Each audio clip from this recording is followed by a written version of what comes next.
Tanganyika, ce que Félix Tshisekedi a dit à la population de Kalmi. Le chef de l'État Félix-Antoine Tshisekedi Tshilombo séjourne depuis l'après-midi de ce mardi 26 novembre 2024 à Kalmi, chef-lieu de la province du Tanganyika, pour présider la 11e session de la conférence des gouverneurs qui se tiendra du 27 au 29 novembre courant.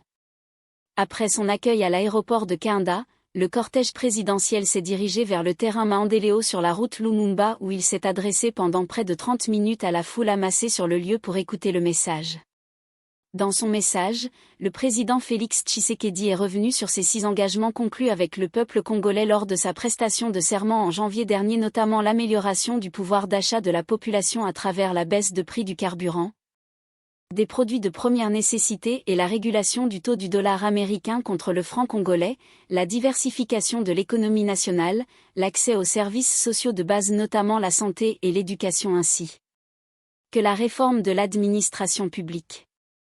Il est revenu notamment sur son engagement à promouvoir une santé universelle, notamment l'accès aux soins de santé pour les femmes enceintes et les personnes vulnérables, notamment les enfants. Le chef de l'État est revenu également sur son engagement à matérialiser et même à aller au-delà sur la gratuité de l'enseignement. Il dit vouloir étendre ou élargir la gratuité de l'enseignement jusqu'au niveau secondaire. Au sujet du changement et ou la révision constitutionnelle, Félix Tshisekedi dit maintenir sa position à vouloir modifier certains articles clés de la Constitution et de poursuivre avec cette lutte en espérant au soutien et à l'approbation du peuple congolais qui demeure souverain de son propre destin.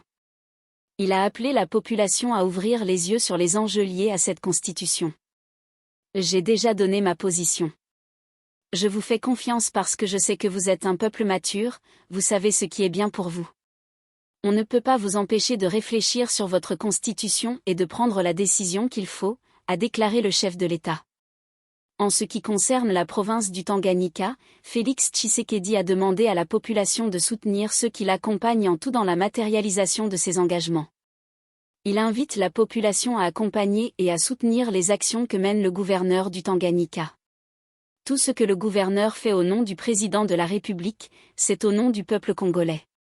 Sur le plan sécuritaire, Félix Tshisekedi a exhorté la population du Tanganyika à être vigilante face à l'avancée de l'ennemi qui vise à déstabiliser le pays. Il a promis que d'ici la fin de ce mois, il va renforcer la sécurité au Tanganyika avec le renfort de 2 brigades des forces armées sur toute l'étendue de la province afin de garantir la protection des civils. À en croire le président de la République, le Tanganyika est ciblé par les ennemis.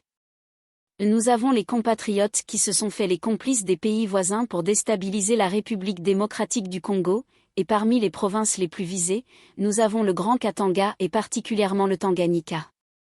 Nous avons décidé de renforcer les mesures de sécurité ici, très bientôt, vous allez voir débarquer ici toute une brigade ou 2 brigades des forces armées de la République, a révélé le chef de l'État Félix Tshisekedi.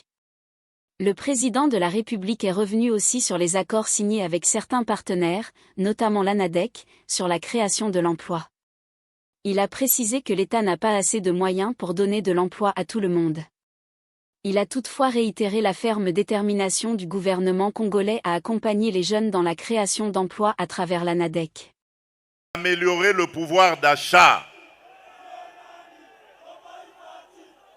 Nous sommes en train de prendre des mesures pour améliorer la vie de nos compatriotes. Nous avons pris déjà des mesures pour baisser le prix du carburant. Nous sommes en train de prendre des mesures qui vont avoir leurs effets très bientôt pour baisser le prix des denrées de première nécessité. Et je peux vous dire que tout est fait, tout est pris en compte pour que vous puissiez passer d'agréables fêtes de fin d'année. Les prix des denrées vont baisser pour permettre au peuple congolais de festoyer dans la joie et dans la dignité. Soyez